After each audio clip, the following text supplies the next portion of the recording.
How to find billing address on Cash App. Hello everybody, welcome back to my channel. This is me Bipin Misnian, and today I'll guide you on how you can find billing address on Cash App.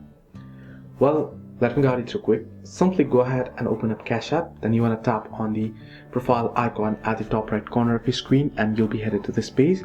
Here you can head into personal page and there you should be able to find your billing address. Now however, if you do not find it there, as Cash App tends to prioritize simplicity and may not store extensive details, you can also check the linked bank or card. So on this profile you'll find the linked banks option. You can tap on it and go ahead and see if you have linked banks, and there you can find the billing address. Or you can head back on the home page and tap on cards tab, and on your linked cards you should be able to find the billing address that you have entered while adding your card to your account. So hope this video helped you. Do like and subscribe, and also do not forget to leave comments down below if you have any further issues.